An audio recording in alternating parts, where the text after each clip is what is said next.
윤석열 대통령이 한일 정상회담에 대한 입장을 직접 설명했지만 논란은 수그러들지 않고 있습니다. 강제동원 피해자 지원단체를 비롯한 광주 지역 여러 시민단체가 이번 회담을 규탄하는 기자회견을 열었는데요.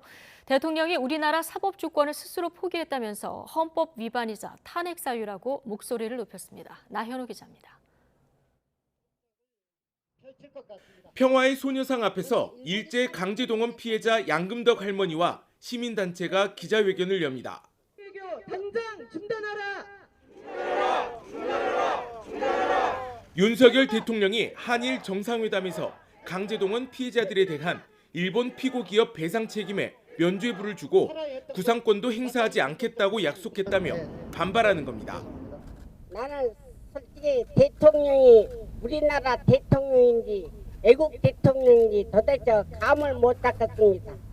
단체들은 이번 정상회담을 간쓸게 다 내주고도 오히려 훈계만 듣고 온 외교 수치, 참사라고 비판했습니다.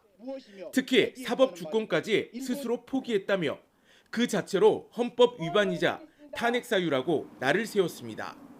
강제동원 피해자들이 오랜 기간 힘겹게 쟁취한 역사적 성과를 윤석열 정권이 한순간에 무너뜨렸다며 분통을 터뜨렸습니다. 길게는 30여 년 넘게 일본과 한국 법정을 넘어다니면서 고군분투해왔다. 이 과정에서 우리 정부가 피해자들을 위해 한 일은 과연 무엇인가? 무엇보다 국가가 함부로 개인 청구권을 소멸시킬 수 없다고 판단한 지난 2018년 대법원 판결 취지를 윤 대통령이 훼손했다고 주장했습니다.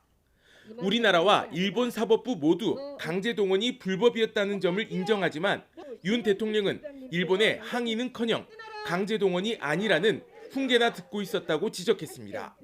불법 행위가 아니다. 일본이 당시에 했던 행위가 그런 취지 주장을 하고 있는데 그것은 자기 나라 법원의 판단에도 정면으로 반한 것이고 따라서 우리 정부는 그 부분에 대해서는 분명하게 지적을 해야 마땅한데도 강제동원 피해자 관련 단체뿐 아니라 천주교 정의구현 전국사재단 시국 미사를 비롯해 한일 정상회담 결과에 대한 규탄 집회가 잇따르고 있습니다. YTN 나연호입니다.